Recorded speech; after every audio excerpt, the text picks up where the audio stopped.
अधिकारियों के द्वार जाएंगे। हमारे साथ इस वक्त मौजूद हैं। सर, बहुत बहुत स्वागत है आपका। बहुत धन्यवाद। क्या कुछ कहना चाहेंगे? पिछले एक सप्ताह से पूरा टूर गांव गांव में, एक एक गांव में 30-30, 35-35 चाय है वो चल रही है। ये क्या संकेत माना जाए? विधानसभा चुनाव का शंखनाद है वो डवाली से कर दिया है। डवाली क्षेत्र हमारा परिवार है जी वैसे तो पूरा हरियाणा प्रदेश परिवार है। जी डवाली में लोग पारिवारिक तौर पर जुड़े हुए हैं और पिछले लंबे अरसे से जब दुष्यंत जी डिप्टी सीएम थे तब भी डवाली के लिए कभी उन्होंने अपनी कलम को रोका नहीं।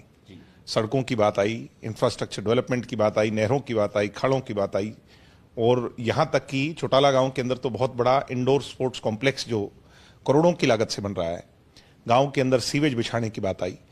दुष्यंत जी ने बहुत सारे काम किए।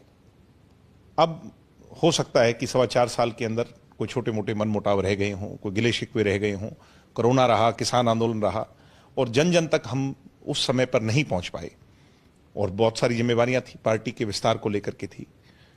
लोकसभा चुनाव के पश्चात अब मेरी जिम्मेवारी पार्टी ने लगाई है और मैं घर घर जा करके लोगों से मिल रहा हूं, उनके साथ चाय पर संवाद कर रहा हूं, अपने परिवार के लोगों के मनमुटाव गिले शिकवों को दूर कर करके विधानसभा चुनाव के अंदर जेजेपी डवाली की सीट को कैसे जीते और दुष्यंत चौटाला के कोटे में पहली सीट डवाली की डालें, ये हमारा मिशन है।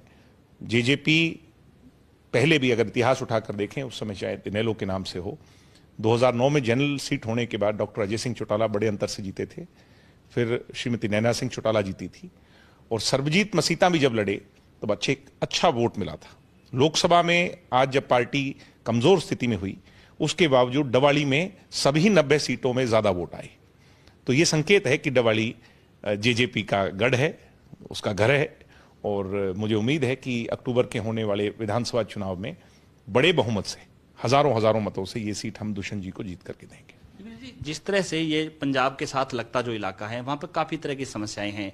एक नशा अपने आप में एक बड़ा मुद्दा है क्योंकि पिछले कई सालों से लगातार जैसे मौतें हुई, देसोजोदा गांव है, फुल्लो गांव है, जो तिगड़ी गांव है, चट्ठा है, वहां पे तो क्या कुछ जेजेपी है वो किस तरह के प्रयास? सिल्क रूट बन गया नशे का हमारा इलाका और पूरी पंजाबी बेल्ट कह लें या हमारा पंजाब और राजस्थान से लगता जो क्षेत्र है उसमें नशे का बहुत बड़ा प्रभाव हो गया। यहां तक कि लोग चर्चा करते हैं कि एक शाम को बठिंडा से जो ट्रेन आती है उसमें तो नशे का पूरा व्यापार इलाके के अंदर खेप आती है। नई एसपी आई हैं और बहुत प्रभावशाली हैं, मुझे ऐसा सुनने में आया है। मैं ये उम्मीद उनसे करता हूं कि वो बहुत सख्ताई से इससे निपटने का काम करेंगी। नशे का सिर्फ नशा रोकने का समाधान पुलिस या बल नहीं है या सिर्फ सख्ताई नहीं है। इसके लिए हमें युवा जो 15 साल से लेकर के 35-40 साल तक का है उसको एजुकेट करना पड़ेगा, उसे नशे के प्रोज एंड कॉन्स को समझाना पड़ेगा। प्रोज तो इसका खैर कोई है ही नहीं, इसके तो नुकसान ही नुकसान है। उसके बारे में जब युवा पीढ़ी समझेगी उसको बताना पड़ेगा, उसको एजुकेशन की ओर गांव के अंदर बेटर लाइब्रेरीज दे करके, बेटर स्कूल फैसिलिटी दे करके उसको आगे बढ़ाना पड़ेगा, उसका हौसला अफजाई करनी पड़ेगी, जो टॉपर्स हैं उनको प्रोत्साहित करना पड़ेगा, मैं ये समझता हूं। और दूसरी डायरेक्शन जो सबसे महत्वपूर्ण डायरेक्शन है, क्योंकि मैं खुद एक स्पोर्ट्समैन रहा हूं, स्पोर्ट्स अगर युवा उसमें अगर वो उसकी जीवन का एक पार्ट बन जाता है तो फिर कहीं ना कहीं वो बाय डिफॉल्ट ही, अब मैं गांव में जाता हूं तो मुझे देखते हैं जब वो मैं खेल के मैदान में कहीं रुक जाता हूं उनके साथ खेलने लग जाता हूं, एक ही चर्चा सुनने को आती है। जो जिम्मेवार होता है वो ये कहता है कि जी सिर्फ मकसद और इनको खेल में आगे बढ़ाना ही नहीं है बल्कि दिशाहीन को दिशा देना है। तो दिशाहीन को दिशा देने के लिए एजुकेशन और स्पोर्ट्स ही रास्ता है आज के दिन, मैं ये समझता हूं। और उसमें जेजेपी भी प्रयास करेगी, मगर एक अकेली उंगली से कुछ नहीं होता। लोगों को भी साथ, सभी को, सभी राजनीतिक दलों को, सभी सामाजिक संस्थाओं को, समाज के हर वर्ग को, 36 जात के लोगों को ये समझना होगा, इसकी महत्वता को समझना होगा, हमारे इलाके के भविष्य की गंभीरता को समझना होगा और मिलजुल करके हम नशे को काउंटर करेंगे। मगर नशाबंदी करना ये बहुत आसान है कहना, मगर वो एक तरीके से नहीं होगी। उसके लिए बहुत सारी चीजें एक साथ करनी जरूरी हैं। एक छोटा सा प्रयास हम भी करने जा रहे हैं भविष्य में और मुझे उम्मीद है कि सब राजनीतिक दल और सभी सामाजिक संस्थाएं उसमें अपनी भागीदारी निभाएंगे। तो चुनाव चूंकि शंखनाद कर लिया है, प्रॉपर तरीके से जो तैयारियां हैं, कार्यालय हैं, वो कब तक स्थापित हो जाएंगे? 21 तारीख को डॉक्टर अजय सिंह चौटाला जी ग्रामीण व शहरी कार्यालय, 2 अलग कार्यालय हम डवाली में खोल रहे हैं। चौटाला रोड जो मेन रोड कहती है, संगरिया को जाती है, उस पर ग्रामीण कार्यालय होगा। वहीं शहर के अंदर मेन जो फाटक के पार, वहां पर हमारा लोकल जो सिटी का कार्यालय होगा। जो डे टू डे सारे चुनावी और बाकी चीज़ों पर गतिविधि पर वहाँ से जो है ना सुचारू रूप से चलेंगी।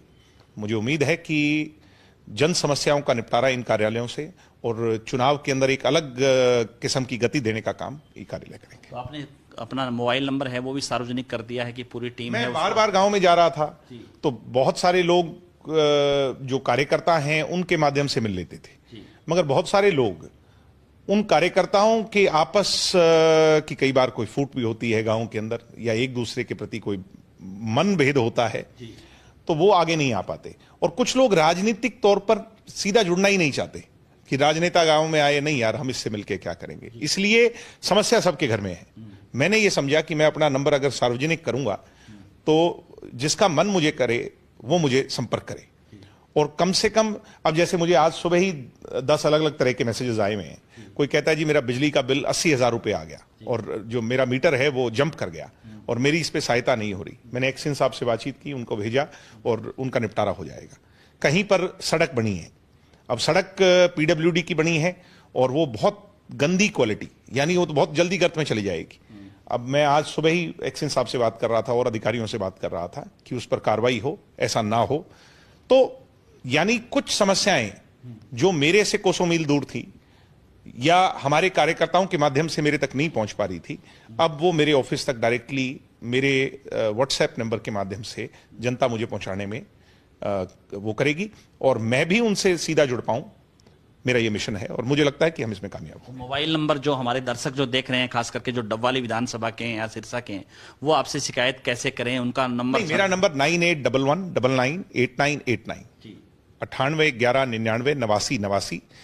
इस पर व्हाट्सएप चलेगा, डायरेक्ट कॉल नहीं, व्हाट्सएप, क्योंकि व्हाट्सएप पर डिटेल्स मिल जाती हैं। कई बार कॉल्स पर सारी बात जो है ना क्लेरिफाई नहीं हो पाती। नाम और गांव का नाम और अपनी समस्या के साथ अगर मुझे आप भेजेंगे तो हमारा प्रयास ये रहेगा। मैं नहीं कहता कि पहले ही दिन मैं सारी समस्याओं का निपटारा कर दूंगा, और ना ही हम सत्ता दल के हिस्सा हैं आज के दिन, मगर हमारा प्रयास ये रहेगा, मेरे ऑफिस का, हमारी पार्टी के लोगों का प्रयास ये रहेगा कि वो आपसे दोबारा संपर्क करेंगे और आपके साथ चल करके आपकी समस्या का निदान करने का पूरा प्रयास करेंगे।